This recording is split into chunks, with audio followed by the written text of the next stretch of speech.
श्रीराम.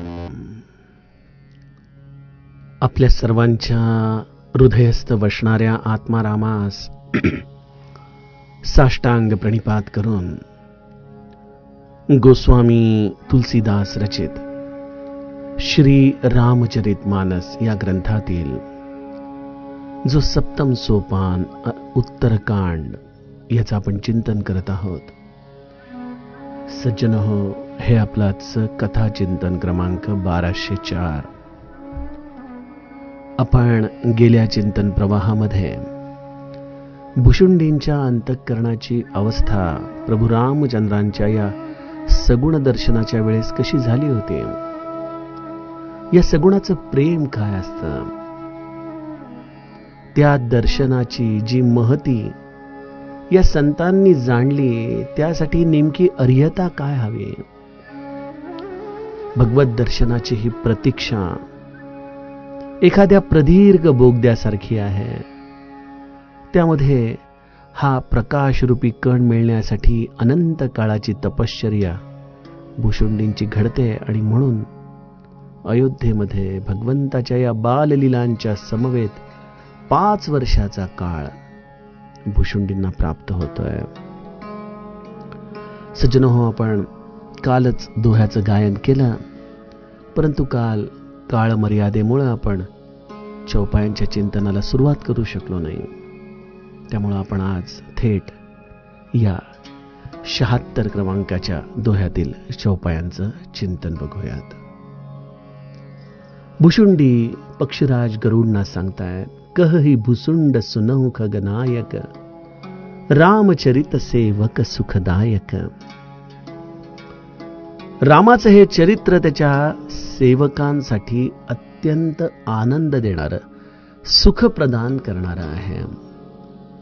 ज्या चरित्राचं गायन, ज्या चरित्राचं श्रवण, ज्या चरित्राचं लीला दर्शन, जे चरित्र ज्या धामामध्ये घडलं ती भूमी आणि त्या चरित्रनायकाने धारण केलेलं नाम, अशा आधाराने हा रामसेवक तृप्त होत असतो. डोळ्यांनी रामाच्या लीला, कानांनी रामाचं चरित्र, जिव्हेने भगवंताच्या नामाचं गायन, कथेचं गायन आणि या धामाचा पदस्पर्श, अर्थातच कायेला झालेला स्पर्श, हा सेवकाला सर्व दृष्टीने पुलकित करून टाकत असतो. सज्जनो, मला आठवत नाही, परंतु मी कदाचित या गोष्टीचा आपल्याला संदर्भ दिलेला आहे की बघा, आपण आपल्या श्री महाराजांच्या उपासनेमध्ये देखील म्हणतो की समाधी पाहता समाधान होते, तनु कष्टवी त्यासी आनंद देते. समाधीचं दर्शन घेतलं असता अंतरंगामध्ये जी आम्हाला अनुभूती येते त्याचं नाव आहे समाधान. जी अनुर्वाच्य अवस्था आहे, सांगता येत नाही नेमकं कुठल्या गोष्टीला आपण समाधान अशा रीतीने सांगू शकू. बरं, या समाधी दर्शनातून सुख मिळत नाही का? मिळतं, परंतु सुख हा शब्द संकुचित आहे. सुख हा शब्द एकदेशी आहे. कसं माहितीये का? समजा आपल्याला एखादा पाकातला गुलाबजाम खावासा वाटला, आपण उठतो, जातो, तो गुलाबजाम खातो. त्यावेळेला आपल्याला केवळ रसनेची तृप्ती प्राप्त होते. त्या गुलाबजामच्या चवीने कान तृप्त होऊ शकत नाहीत, डोळे तृप्त होऊ शकत नाहीत. ठीक आहे, नासिका थोड्याफार प्रमाणामध्ये, परंतु नासिका देखील त्याचा पूर्ण आस्वाद घेऊ शकत नाही.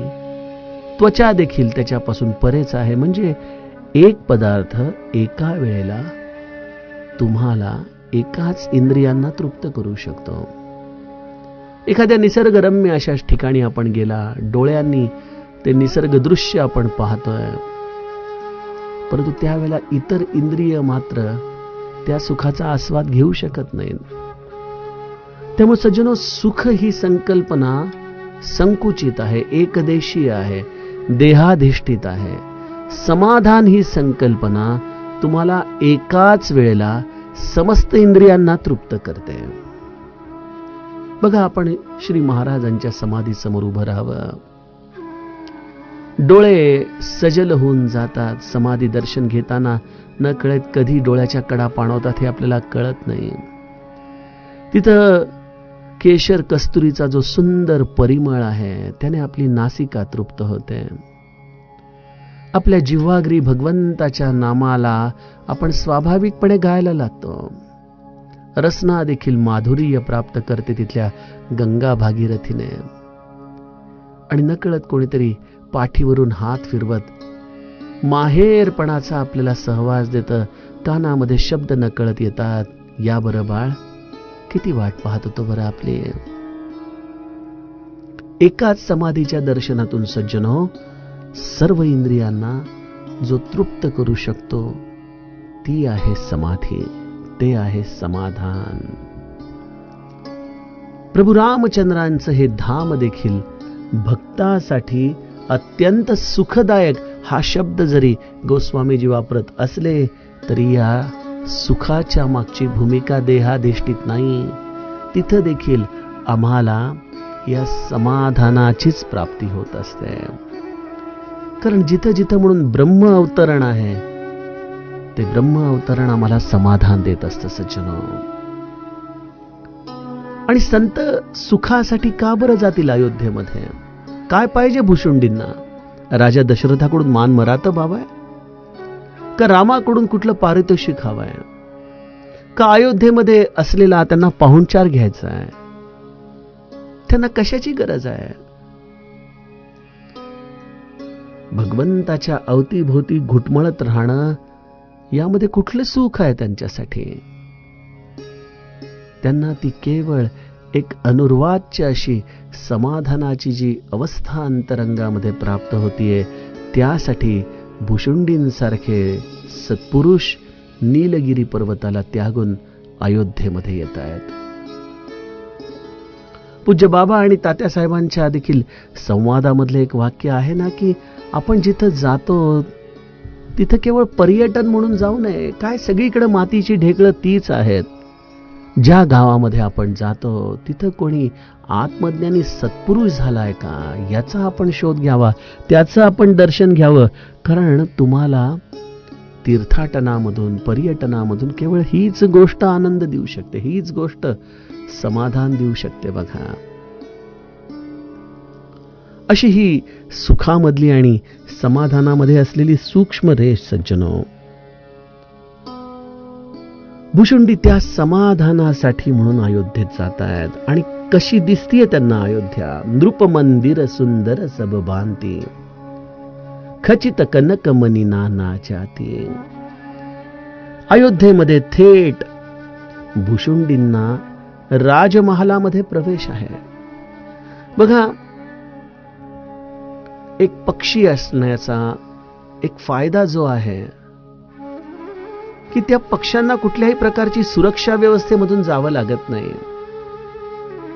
आता बघा, आपल्या पंतप्रधानांना जर आपल्याला भेटायचं असेल त्यांच्या घरी तर आपल्याला किती कायदेशीर पूर्तता करणं गरजेचं आहे. त्यांनी आपल्याला अपॉइंटमेंट दिली पाहिजे, बोलवलं पाहिजे, आपलं काम तेवढं त्यांना महत्त्वाचं वाटलं पाहिजे. मग वेगवेगळ्या सिक्युरिटी सिस्टम्समधून आपल्याला जावं लागेल. सर्व प्रकाराने आपली शहनिशा केली जाईल आणि मग त्यानंतर शेवटी आपल्याला त्या पंतप्रधानांपर्यंत पोहोचता येऊ शकेल.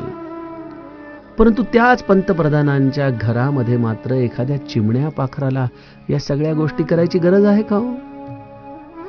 त्याच्या मनात इच्छा येईल त्यावेळेला तो झटदिशीने त्यांच्या एखाद्या झाडावर जाऊन बसेल. मध्यंतरी नाही का कोरोनाच्या काळामध्ये काही मोर पंतप्रधानांच्या घरामध्ये त्यांना ते दाणे भरवताना त्याची चित्र आपल्याला बघायला मिळाली होती. त्या मोरांना कुठली सिक्युरिटी सिस्टम पास करून जावं लागत असेल का अपॉइंटमेंट घ्यावी लागत असेल? त्यामुळे सज्जनो, बऱ्याचदा संतांच्या जवळ जाण्यासाठी हा मनुष्य देह देखील अडथळा आहे की काय असा विचार येतो बघा मनात. संतांना देखील जेवढे पशु प्राणी पक्षी प्रिय वाटतात तेवढा मनुष्य हा त्यांना लगेच जवळ करता येत नसावा बहुतेक. कारण संत तर सर्व जीवांवर स्वाभाविकपणे प्रेम तसंच करतात, परंतु आमची ही बुद्धी त्या प्रेमाचा आस्वाद घेऊ शकत नाही, त्याचा स्वीकार करू शकत नाही. म्हणून संत देखील आपल्या आत्मानंदामध्ये मग्न असतात. इथं भुशुंडींना हे कावळ्याचं शरीर, जे आपण पुढे जाऊन तो कथाभाग बघणारच आहोत की एक हा सत्पुरुष कावळ्याच्या देहामध्ये कसा गेला, कशा पद्धतीने त्याला अनंत योनींमधून प्रवास करत करत या कावळ्याच्या देहामध्ये येऊन स्थिरावं असं वाटलं. काय नेमकी कथा आहे ती आपण सगळी विस्तारपूर्वक बघणार आहोतच. परंतु आज या लोमस ऋषींच्या शापाने जे हे भुशुंडींना कावळ्याचं रूप प्राप्त झालेलं आहे ते या रामदर्शनासाठी किती अनुकूल आहे. कारण सहज नीलगिरी पर्वतावरून उठावं आणि अयोध्येमध्ये प्रभू रामचंद्रांच्या राजमहालामध्ये येऊन दाखल व्हावं. ना कोणाच्या परवानगीची गरज आहे, ना कुठली विचारणा करण्याची गरज आहे. या अंतरंगीच्या खुणा आहेत ज्या प्रभू रामचंद्र जाणतात. अशा या अयोध्येच्या राजमहालामध्ये भुशुंडी आलेले आहेत. सुंदर प्रकाराने हा राजमहाल सजवलेला आहे. सोन्याच्या महालामध्ये नाना प्रकारची रत्न जडलेली आहेत. त्या राजमहालाच्या समोर प्रवेशद्वाराच्या मागच्या बाजूला आणि पुढच्या बाजूला अतिशय सुंदर असं अंगण आहे बघा. त्या सुंदर अंगणाचं वर्णन करता येऊ शकत नाही. समतल असेल भूमी, अतिशय सुंदर पद्धतीने त्यावरती हिरवळ असेल, सुंदर सुंदर प्रकारची फुलं असतील, झाडं असतील, फळझाडं असतील, कदाचित एखादं छोटं सरोवर देखील आतमध्ये असेल. अशा या समतल असलेल्या अंगणामध्ये हे चारीही बंधू नेहमी खेळत असतात. मला पूज्य राजेश्वरानंदजी सरस्वती यांची एक सुंदर कथा डोळ्यासमोर येते की अयोध्येमध्ये एकदा अशाच समतल भूमीवरती सर्व भावंड चेंडू खेळत असतात. आणि असा चेंडू रामराया अत्यंत त्यामध्ये निष्णात, आणि रामाने एकदा त्या चेंडूला जोरात पायाने फटकावलं. जसं आजच्या काळात फुटबॉलमध्ये ते प्लेयर्स जोरात प्रहार करतात त्याप्रमाणे चेंडूवरती रामाने जोरात प्रहार केला. तो चेंडू भरतजींच्या दिशेने गेला. भरतजींनी अत्यंत एकाग्रतेने, अत्यंत चपळतेने त्या चेंडूला अडवलं. त्याला आपल्यापासून पुढे जाऊ दिलं नाही. चेंडूला थांबवलं आणि पुन्हा तेवढ्याच ताकदीने भरतजींनी तो चेंडू रामाच्या दिशेने मारला. रामाने तो चेंडू अडवला आणि आपल्या हातामध्ये घेऊन खेळ संपला असं लोकांना सांगितलं. संत रामाला विचारू लागले, अरे रामा, भरताने एवढ्या जोरात चेंडू मारला, मग तू देखील का नाही मारलास? राम हसून म्हणाला की तो चेंडू नाहीये, ते जीवाचं प्रतीक आहे. जीव माझ्याजवळ येऊ पाहतो, परंतु तो वासनेने लिप्त आहे, त्याला मी कसा स्वीकारू? म्हणून मग अशा जीवाला मी अव्हेरतो, लाथाळतो आणि त्याला थेट एखाद्या समर्थ संताकडे पाठवतो. समर्थ संत त्याला अनेक प्रकाराने अथक प्रयत्न करून थांबवतो. तत्पश्चात योग्य वेळेला तो माझ्याकडे त्याला परत जेव्हा पाठवतो तेव्हा तो संताचा निरोप घेऊन आलेला असतो.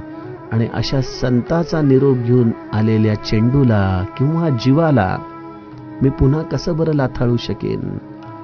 त्यामुळे मी त्याला कडेवरती उचलून घेतो. सज्जनो, काय संत महती आहे बघा, किती सुंदर आहे कथा.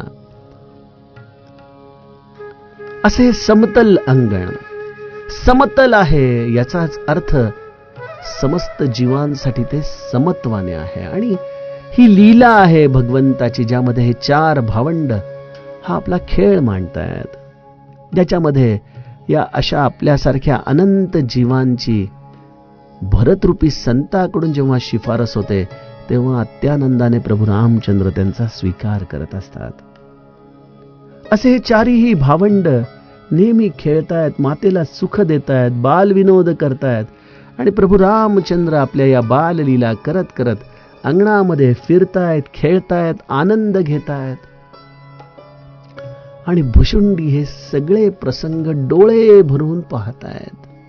एखाद्या सुंदर वृक्षाच्या फांदीवरती बसून, कधी कधी जमिनीवरती उतरून, कधी कधी रामाच्या निकट जाऊन क्षणभर देखील रामाचा दुरावा न ठेवता भुशुंडी हे सगळं आपल्या हृदयामध्ये, अंतःकरणामध्ये साठवून घेत आहेत.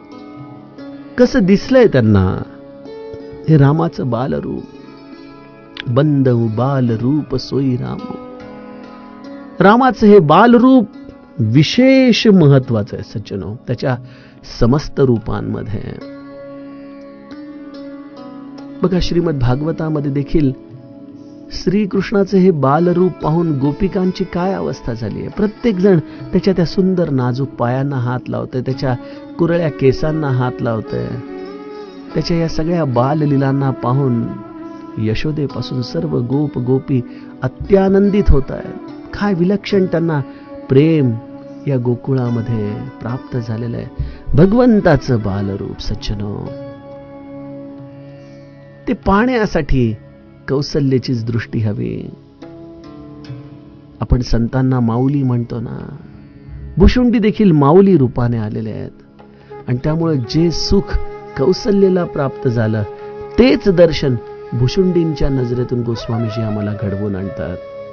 बघा, रामाच्या बालरूपाला तर दशरथाने देखील पाहिलं, इतर अयोध्यावासियांनी देखील पाहिलं, परंतु बालकांडामध्ये प्रभू रामचंद्रांच्या या बालरूपाला कौसल्याच्या डोळ्यातून गोस्वामीजींनी लिहिलेलं आहे.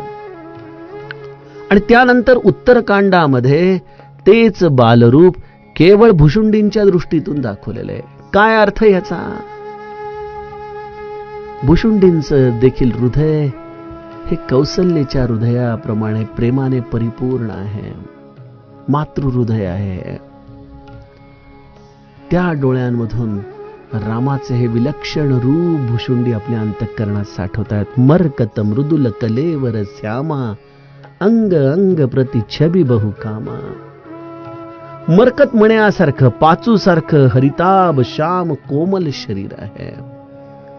शरीराचा रंग आपल्या अंतःचक्षूंच्या समोर आणण्यासाठी गोस्वामीजींनी पाचूची उपमा, जी मरकत मण्यासारखा पाचू आहे, त्याची ही हरिताभ असलेली छटा, ज्याच्यामध्ये थोडासा श्यामल रंग आहे, परंतु जरी तो पाचू असला तरी तो कठीण नाही, तो कोमल आहे.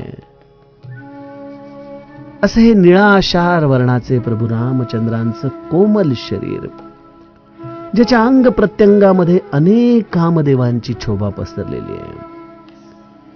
शरीराचा कुठलाही अवयव जरी ध्यानासाठी घेतला तरी भक्त हा भगवंताच्या या रूपामध्ये हरवून जातो. बघा, गोपाळ कृष्णाची साधना करणाऱ्या मंडळींना भगवंताच्या या प्रत्येक अवयवावरती विलक्षण प्रेम असतं. काही जणांना भगवंताची ही असलेली त्रिभंगी देहुडा अवस्था, त्याचे ते चरण कमल, त्याचे ते सुंदर एका पायावरती ठेवलेल्या दुसऱ्या पायाची बोट, भगवंताची सुंदर हाताची बोट, भगवंताचं अधरामृत प्राशन करणारी त्याची वेणू, त्या ओठांवरती असलेलं त्याचं स्मित हास्य, त्याचे ते सुंदर डोळे, त्याचं कपाळ, त्याच्या शरीराची कुठलीही जरी आपण अवस्था चिंतनासाठी घेतली तरी अंतःकरणामध्ये सज्जनो ध्यानाची स्वाभाविक अवस्था येते. बघा, जे म्हणतात ना शास्त्रामध्ये नेहमी की ध्यान हे करावं लागत नाही, ध्यान हे होतं. भक्ती मार्गामध्ये देखील योगातली सर्व अंग सामावलेली आहेत. जेव्हा तुमची धारणा दृढ होते तेव्हा धारणा प्रसरण पावत पावत ध्यानात्मक होते. धारणा काय आहे? भगवंताच्या सगुण प्रेमाची धारणा. ती धारणा दृढ झाली की तुम्ही त्याच्या या सगुण रूपाच्या ध्यानामध्ये जाता, जे ध्यान तुम्हाला समाधीमध्ये नेतं सज्जनो. अशा या भगवंताच्या अंग प्रत्यंगामध्ये कामदेवाची शोभा आहे. नवीन लाल कमळासारखे लाल लाल कोमल असे सुंदर भगवंताचे चरण आहेत. आधीच लहान मुलांचे चरण अत्यंत कोमल, त्यात प्रभू रामचंद्रांचे. आणि हे लाल कोमल तळपाय आणि वरती पायावरती असलेली ही निळ्या रंगाची सुंदर छटा, गोस्वामीजी त्यामुळे म्हणतात की नवीन लाल कमळासारखे लाल लाल कोमल चरण. रामाची ही बोट कशी आहेत, सुंदर. अंगुली अर्थात बोट, त्याची नख म्हणजे ज्योतीने जणू काही चंद्रमाची कांती हरण करावी अशा पद्धतीने रामाची बोट, त्यामध्ये असलेली ही सुंदर नख भक्ताच्या मनाला हरण करतात. बघा, भुशुंडी प्रभू रामचंद्रांच्या या बालरूपाला पाहतायत, परंतु या बालरूपामध्ये देखील ते आपले आराध्य आहेत. हा भाव त्यांचा कुठेही काकणभर देखील आपल्याला हल्लेला दिसत नाही. अन्यथा लहान मूल आहे, आपण झट दिशेने लहान मुलाच्या चेहऱ्याकडे आत्कृष्ट होतो, परंतु भुशुंडींचा हा शरणागत भाव आहे की ते भगवंताच्या चरणांवरती आपलं लक्ष ठेवतायत. आणि केवळ चरणांवरच नाही, तर भगवंताच्या या तळपायावरती असलेल्या सुंदर मंगल चिन्हांकडे भुशुंडींची दृष्टी आहे. ललित अंक कुली सादिक चारी, नुपुर चारु मधुर रवकारी. तळपायावरती वज्र, अंकुश, ध्वजा आणि कमळ याची 4 सुंदर चिन्ह गोस्वामीजींना दिसतात. बघा, जी ह्या भगवंताच्या असलेल्या शुभचिन्हांच्या आधाराने, मांगल्य चिन्हांच्या आधाराने भक्ताच्या हृदयामध्ये असलेल्या समस्त दोषांचा नाश होतो. या सगळ्या तमोगुणी वासना ज्या वज्र आणि अंकुशाच्या आधाराने छिन्न विछिन्न केल्या जातात, जो रामाचं नाम घेतो त्याच्या जीवनामध्ये त्याची लौकिक आणि पारलौकिक यशस्वीतेची ध्वजा जो रामराया स्वतः उभारतो. आणि अशा या दृश्य जगामध्ये सर्व सुखांमध्ये लोळत असतानाही जो त्याच्या मनाची अवस्था एखाद्या कमळाप्रमाणे करून टाकतो की दलदलीमध्ये राहील, परंतु कुठल्याच गोष्टीशी तो लिप्त राहणार नाही. हे सगळं कोणाच्या बाबतीमध्ये घडू शकतं? जो नित्य भगवंताच्या तळपायावर असलेल्या या सुंदर वज्र, अंकुश, ध्वजा आणि कमळ याचं चिंतन करत राहील. गोस्वामीजींनी प्रत्येक गोष्टीमध्ये विलक्षण तन्मयतेने आपल्याला त्यांचा अहोभाव प्रगट केलेला दिसतो. विनय पत्रिकेचे एक पद डोळ्यासमोर येतं, हरी तुम बहुत अनुग्रह कीन हो, ज्यामध्ये गोस्वामीजी भगवंताला एक प्रार्थना करतात की अरे हरी, तू माझ्यावर खूप दया केलीस रे, मनुष्य जन्म दिलास, एवढं सगळं यश दिलंस, सगळा जीवनामध्ये विलक्षण तू मला आनंद दिलास, परंतु तरी देखील हे मानवी मन आहे ना काहीतरी नित्य मागावं असं वाटतं रे तुला. आज तुझ्याजवळ काहीतरी मागतो, कोण देणार तू सोडून आम्हाला? हे माझं मन आहे ना, हे एखाद्या मासोळी सारखं आहे बर का.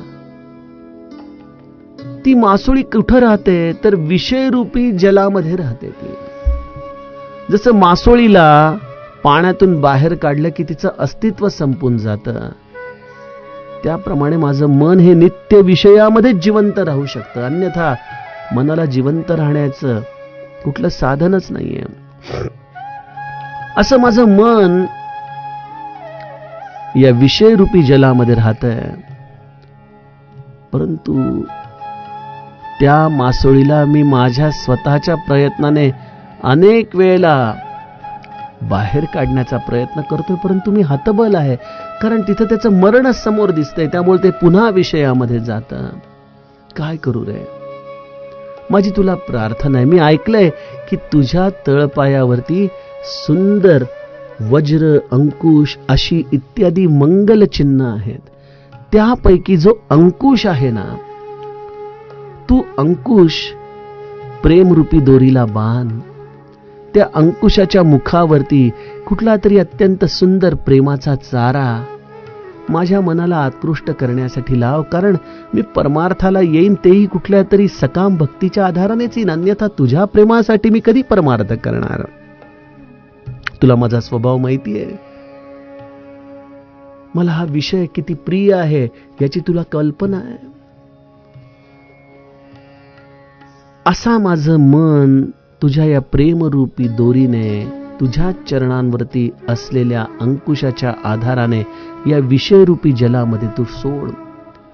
आणि माझं मन जेव्हा या प्रेमरूपी चाऱ्याला पगडण्यासाठी तोंड उघडेल आणि ते खायला लागेल, त्यासरशी तू या प्रेमाची दोरीवरती ओढ आणि माझ्या या असलेल्या विषयरूपी अस्तित्वाला तू बाहेर काढून टाक. माझं मन तू तुझ्या चरणांजवळ ठेवू दे, बरेच तडफडू दे, काही हरकत नाही, परंतु माझा आता पुन्हा विषयाकडे जाण्याचा मार्ग तू संपवून टाक. हे तुझ्या या पदचिन्हांची महती आहे. अशी ही सुंदर चिन्ह ज्या पायांवरती आहेत, त्या पायात मधुर शब्द, कानावरती पडणारे सुंदर नुपूर आहेत. भगवंताच्या या लीला नाट्याचं हे मृदुत्व, हे सुंदरता ज्या भक्ताला नित्य जाणता येते, त्याला जीवनात घडणाऱ्या प्रत्येक घटनेमध्ये भगवंताची लीला, भगवंताचं अस्तित्व दिसतं आणि त्या कर्मांना तो कधीच अव्हेरत नाही. हे असं का घडतंय अशी तो कधी तक्रार करत नाही.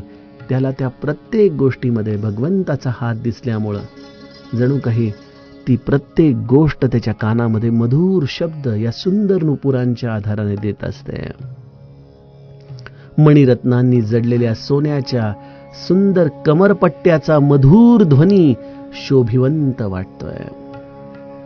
बघा, आपण पुष्पवाटिका प्रसंगामध्ये सीताजींचे देखील 3 दागिने बघितले. पायातले नुपूर, कमरेचा मेखला आणि हातातल्या बांगड्या. इथं प्रभू रामचंद्र हे पुरुष रूपामध्ये असल्यामुळं पायातले नुपूर आहेत आणि कमरेचा मेखला आहे. हा कंबरपट्टा जो सुंदर मणिरत्नांनी जडलेला आहे, त्याचा आवाज अत्यंत शोभिवंत आहे. काय दाखवतो? हा कमरपट्टा कशाचं प्रतीक आहे? हा संयमाचं प्रतीक आहे. सज्जनो, मनुष्याला सोन्यासारखी सुख अवतीभोवती असताना देखील जो आपला विवेक कधीच घालवत नाही, जो आपल्या प्रत्येक भोगामध्ये संयमाने जगतो, त्यानेच रामाच्या या बालरूपाचं खऱ्या अर्थाने ध्यान केलेलं आहे. हे ध्यान तुमच्या जीवनामध्ये तुम्हाला संयम प्रदान करतं. हे पायातले सुंदर नुपूर तुमच्या प्रत्येक कर्मामध्ये एक दिव्यता आणतं.